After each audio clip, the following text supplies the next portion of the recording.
இந்தியாவிலேயே ஒன்றிய அரசால் கால் வைக்க முடியாத ஒரு மாநிலமாக இந்த தமிழ்நாடு இருக்கிறது என்றால் இதற்குரிய அந்த தனித்துவமான அந்த மொழி உணர்வும் மான உணர்வும் சுயமரியாதை உணர்வும் தான் காரணம். மொழிங்கிறது ஒரு அடையாளம் சார்ந்த ஒரு விஷயம்தான். அதை காப்பாற்றிக்கிறது அவசியமான ஒன்று தான். பரவட்டம் என்ற இளைஞர்கள் மத்தியிலே இன்றைக்கு பாச உணர்வோடு மொழி உணர்வோடு புரிதல் இல்லாமல் இவ்வளோ பேர் வரமாட்டாங்க. புரிதல் இருக்கிறதுனால தானே இவ்வளோ பேர் வராங்க. இப்போ இந்த ஜென்ரேஷனில்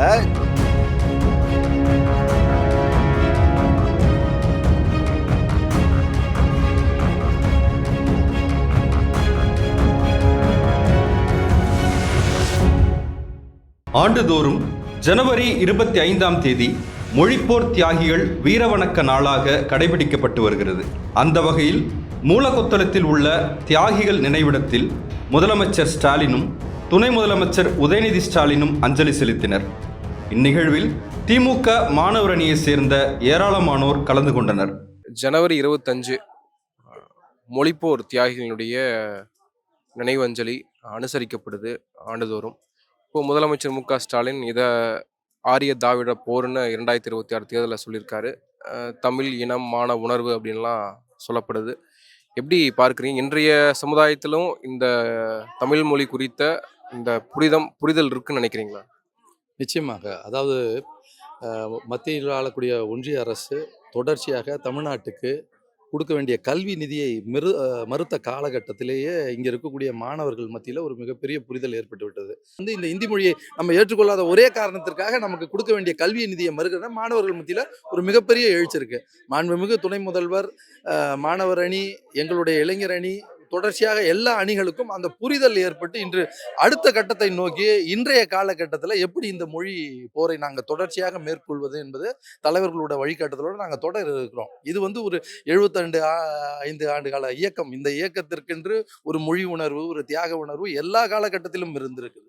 அது இடைப்பட்ட காலத்தில் நாங்கள் வேறு ரிசர்வேஷனுக்காக போராடி இருக்கோம், சமூக நீதிக்காக போராடி இருக்கோம். மீண்டும் ஒரு மொழி போராட்டத்தை துவங்குவதற்கு இன்றைக்கு ஆளக்கூடிய ஒன்றிய அரசுக்கு வித்திட்டு இருக்கிறது. இன்றைக்கு கூடியிருந்த அந்த பெருந்திரளே இதற்கு சாட்சி. இல்ல, மொழியை வைத்து அரசியல் செய்கிறது திமுகன்ற குற்றச்சாட்டும் முன்வைக்கப்படுதில்லை, என்ன நினைக்கிறீங்க?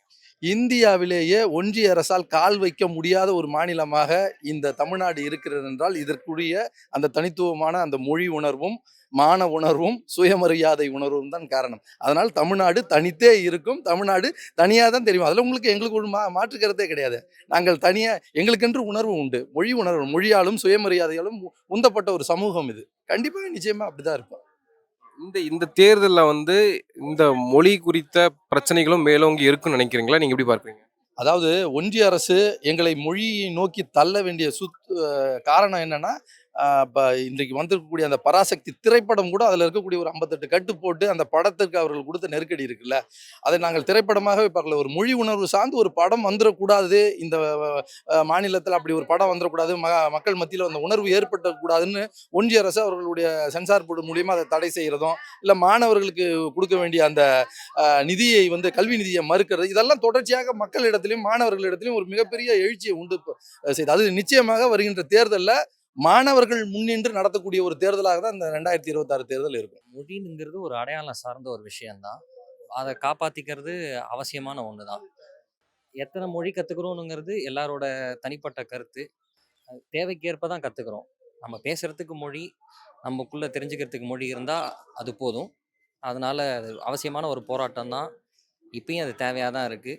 பல இடங்களில் திருப்பியும் அதே மாதிரி பிரச்சனைகள் வந்துட்டு தான் இருக்குது மொழி சார்ந்து. அதனால் இது தொடர்ச்சியாக பண்ணுறது சரியான தாக்கம் தான் உண்டு. இதில் நினைவு கூறுவதன் மூலமாக ஒரு அரசியல் முன்னெடுப்பு இதில் இருக்குது இல்லையா? நீங்கள் எப்படி அதை பாருங்க? கண்டிப்பாக எல்லா விஷயத்துலையுமே அரசியல் உண்டு தான்.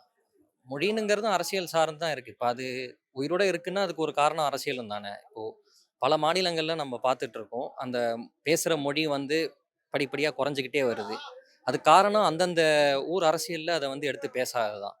அது இங்கே தொடர்ச்சியாக பேசுறதுனால அதுக்கு இன்னும் உயிர் இருந்துக்கிட்டே இருக்குது. அது இல்லைன்னா நடக்காதுன்னு கிடையாது. இது இருக்கிறது ஒரு எக்ஸ்ட்ராவான ஒரு காரணம். அதனால் அது அவசியமான ஒரு போராட்டம் தான். அது தொடர்ந்துக்கிட்டே தான் இருக்கணும்.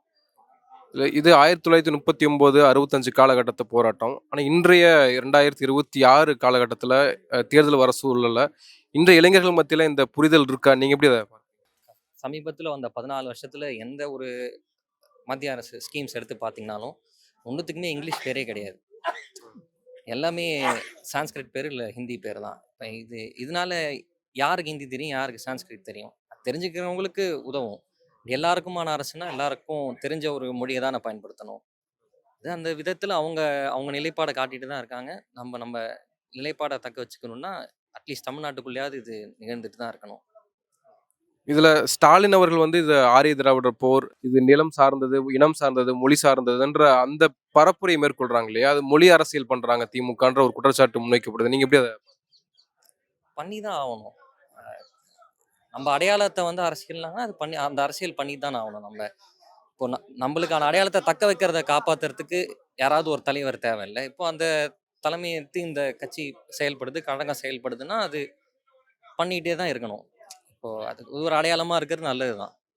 இந்த இடமானது 1993ஆம் ஆண்டு நான் மாநில மாநகரணி துணை அமைப்பாளராகவும் மாவட்ட அமைப்பாளராக இந்த ஆர்டி சேகர் மூலமாகவும் இன்றைக்கு இங்கே இருக்கின்ற பொன்னிவரவன் அன்றைய செங்கோலாயன் நாயக்கன் பாலிடெக்னினுடைய மாணவர் பேரவையுடைய கழகத்தினுடைய மாணவரனுடைய செயலாளராக இருக்கின்ற பொன்னிவரவனும் பக்கத்தில் இருக்கிற மின்ட் பாலிடெக்னினுடைய மாணவர் பேரவை அமைப்பாளர் இருந்த அரிமா பாண்டியன், இங்கே இருக்கின்ற கழகத்துடைய தோழர் மெய்யழகன் அவர்கள், அன்றைய வட்ட செயலாளர் SM சாமி, பகுதி கழகத்துடைய துணை செயலாளர் இருந்த கன்னியப்பன் ஆகியோர் மூலமாக இந்த இடத்தை அறிந்து 100 லாரி லோடு மணல்கள் அடித்து இந்த இடத்தினுடைய கண்டுபிடித்தோம். அன்றையிலிருந்து 1993ஆம் ஆண்டிலிருந்து தொடர்ந்து எல்லா அரசியல் கட்சிகளும் இதற்கு மொழிப்போர் தாய்களுக்கு வீர வணக்கம் செலுத்துகிறார்கள். ஆனால் இதற்கான முழு கடமையும் செய்தது திராவிட முன்னேற்ற கழகத்துடைய மாணவர்கள் என்று சொல்வதில் நாங்கள் பெருமை கொள்கிறோம். இல்லை, உங்கள் காலகட்டத்தை மாறணும் ஓகே. ஆனால் இன்றைய காலகட்டத்தில் இளைஞர்கள் மத்தியில், இன்றைய திமுக இளைஞர்கள் மத்தியில் எந்த அளவுக்கு இந்த மொழிப்போர் குறித்த புரிதல் இருக்குன்னு நினைக்கிறீங்க? இன்றைக்கு தீ பரவட்டம் என்று இளைஞர்கள் மத்தியிலே இன்றைக்கு பாச உணர்வோடு மொழி உணர்வோடு இன்றைக்கு வந்திருக்கின்ற இளைஞர்களை பார்த்தால் உங்களுக்கு எந்த அளவுக்கு இந்த இயக்கம் மொழி உணர்வுகள் தொன்று தொட்டு வந்திருக்கிறது என்பதை தாங்களே உணர்வீர்கள் என்பதை இதன் மூலம் தெரிவித்துக் கொள்கிறேன். புரிதல் இல்லாம இவ்வளவு பேர் வரமாட்டாங்க. புரிதல் இருக்கிறதுனால தானே இவ்வளவு பேர் வராங்க. இப்போ இந்த ஜென்ரேஷன்ல மொழிப்போர் தியாகிகள் தினம் இந்த தாளமுத்து நடராசன் இந்தி திணிப்புக்காக தீக்குளிச்சு இறந்துருக்காங்கன்னா இப்போ இவ்வளவு பெரிய கூட்டம் சேருதுன்னா அது எதற்காக? புரிதல் இருக்கிறதுனால தான் இவ்வளவு பேர் கூட்டம் வருது. நாங்க ஒன்றும் கூட்டம் சேர்க்கல. இந்த புரிதல் இருக்கிறதுனால தான் இவ்வளவு கூட்டமும் வருது. இந்தி திணிப்புக்கு எதிர்ப்புக்காக இன்ன வரையும் தமிழ்நாடு போராடிக்கிட்டே தான் இருக்கு. தமிழ்நாடு போராடும், தமிழ்நாடு வெல்லும்.